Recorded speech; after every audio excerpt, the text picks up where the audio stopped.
And a very welcome to the Aquarian Sunday service, ceremony, celebration, gathering, mass, whatever you want to call it. This is where we gather. There's a little bit of a culty sound to that, I know. I'm very cautious to stay away from language that sounds culty, religious, foo-foo. We're so in need to label things and define them where it makes it hard to create something new because we're looking to attach a label onto it from the past.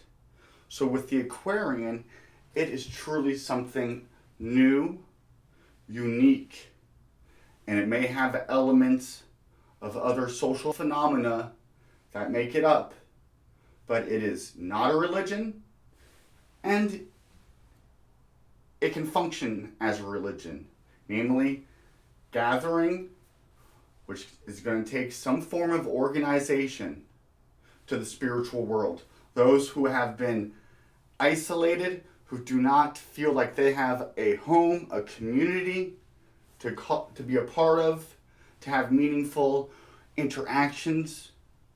This whole pandemic coronavirus situation brought on the shared experience of isolation with many of us. The Aquarian creates opportunity to commune. There may be spiritual elements in it, but that is not necessary to believe, to take part, to participate in the community. We are as all-inclusive as we can be. And we are also not checking out from society. We are very much involved at local level and a global level. We look to be humanitarian. And that's the common ground that hopefully we can all meet on. What a piece of work is man, how noble and reason. That's from Shakespeare. Who was not one dude. Shakespeare was a nomenclature for Francis Bacon and his crew of writers. They lied to us about lots of history. Here we take a historically critical approach to the way that we do education. We seek for consciousness, which we're a conscious community.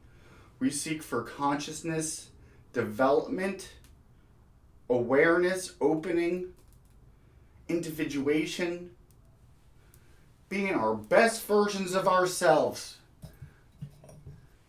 We do not believe in the historicity of the stories that come out of the Abrahamic faith, Judaism, Christianity, and Islam. Although I'm very careful not to be too critical of Islam because so they've been successfully Islamophobicized. I was going to be like, because I'm afraid to get suicide bombed. And that is, the media has programmed that into us.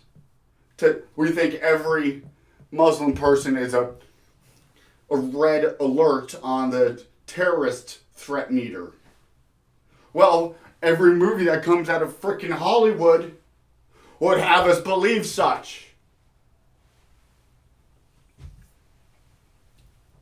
We take an agnostic stance, the Aquarian, when it comes to matters of faith proclamations. We are not dogmatic. We are searching together. We are co-creating together. The Aquarian believes in the power of community, which takes organization. And we're rightfully and dislike with the organized religions that we have and that have been pushed on us through history. So we say no thank you to that, hopefully, if we're staying true to truth. And then we're off all alone. Maybe on an online community, but that is not the same as in-person community. We are social beings. Depression rates from this whole isolation and the harm that it's done has not been scientifically measured that well yet, I'm sure. And the numbers will get increasingly sad. This is, I don't want to say a reaction, because I don't want to be reacting. Let this be action. Social action and also personal self-development action. Knowing how much we are connected with each other's to be the change we want to see, yes. But also go out there and twerk it. And something to call people to virtue. Highlighting the beauties of a virtuous act. Religion offers community, reflection, know thyself. But it's also been used to control, manipulate, and to put the masses into servitude and slavery and blindness and delusion. We are learning the allegorical, metaphorical meanings of these stories that have been taken as the Word of God. And we see they're very much the work of man, created with certain intentions by a certain people for certain people. We see how the most circulated stories are those propagated by those in power. It's not by chance that this story of the Old Testament and the New Testament got carried down through the years, and that it's in the side nightstand of every hotel that we have to swear on top of it. It is a book that belongs in the freaking Iron Age. It was created back then. It is not moral. It is unethical. It calls for genocide. It does not treat all human beings equal in their dignity. We see that with God calling for the Israelites to go wipe out every Canaanite and smash the babies' heads on rocks and to even kill all the livestock. Oh, but take the virgins for yourselves. That's the God of the Bible, as portrayed by men writing it.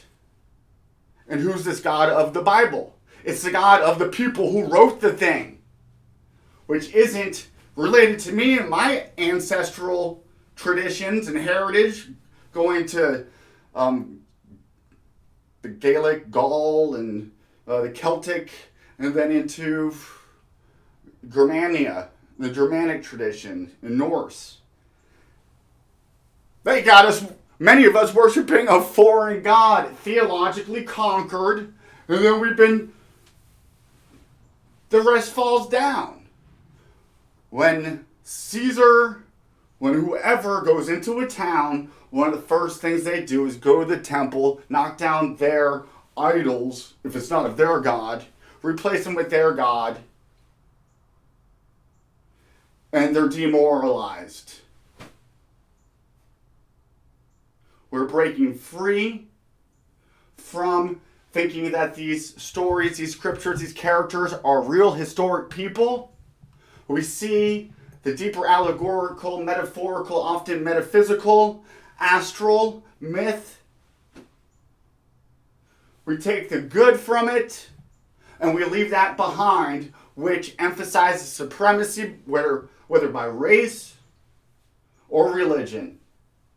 That there are not some who are chosen and others are chosen to be wiped out. Let Amalek, let Esau, and the Egyptians, the Greeks, the Romans, let their memory be blotted out, so that only the chosen Israelites, the authors of the script, survive and rule from Jerusalem, is the prophecy. And there needs to be an apocalyptic Armageddon, Gog versus Magog war in order to usher this in. And Christianity is working, being the muscle for it, because they think that Jesus is going to come a second time in the clouds. Well, when we take a historically critical approach to the story of Jesus, you will find out there was never a historical Jesus, as there was never a historical Abraham or Moses, as modern scholarship points out. Then there, the scales are peeled off our eyes. That does not mean that we have to go to nihilism, materialism, empty and void of any meaning, that our life don't have purpose. What it does, it brings us into the now. Sometimes the truth is hard because we've built up a structure all around it. And to take that brick out, it might all crumble. Let that be done so that you can build on firmer ground that is truth. And that takes courage. People aren't going to love to hear this message.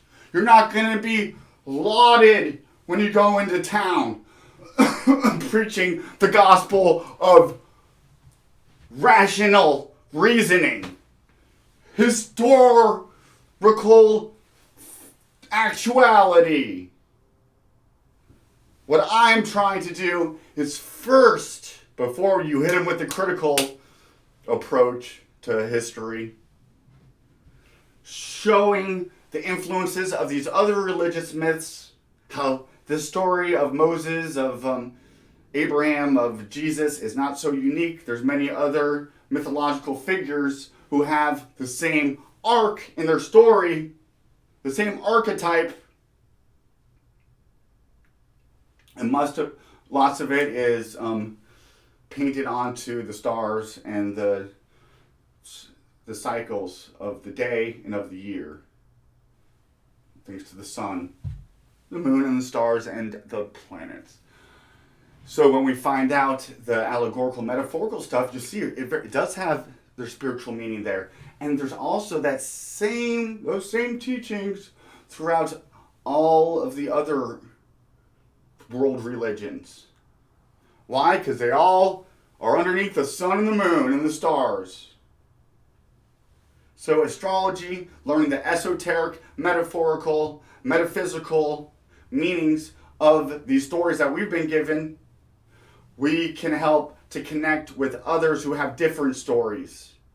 Because oftentimes the spiritual, mystical side of it is synchronistic.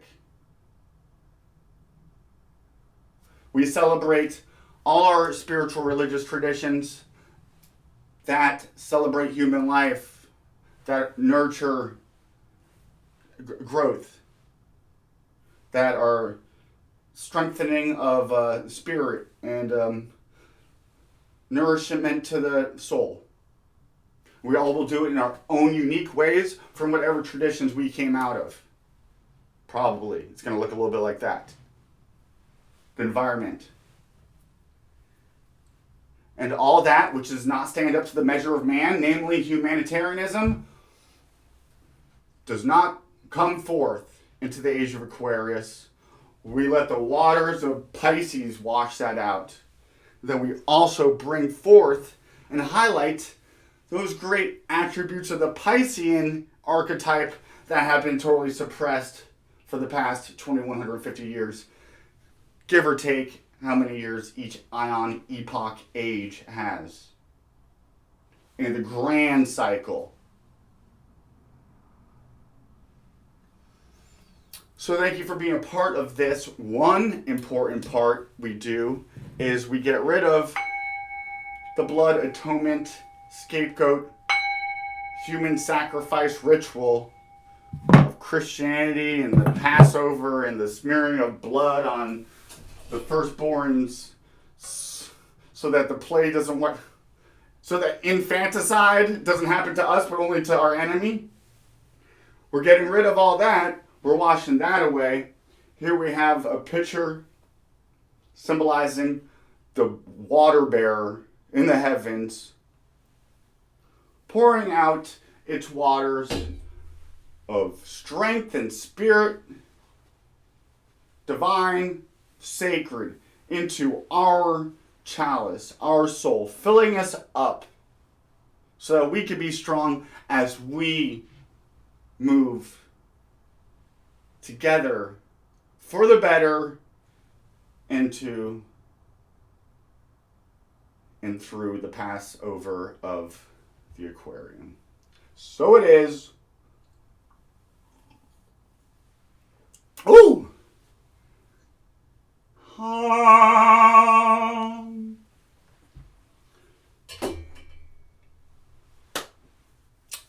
During most of my ceremonies and services, I will be playing music. But because I'm a little bit lazy and I have other stuff to do, this will just have to do. We go strengthened, enlightened with the sign of the star. 8-pointed star, which is the sign of the brightest star in the night sky. Sirius, who is the ancient goddess Isis, who is Ishtar Astarte. And we tap into our environment.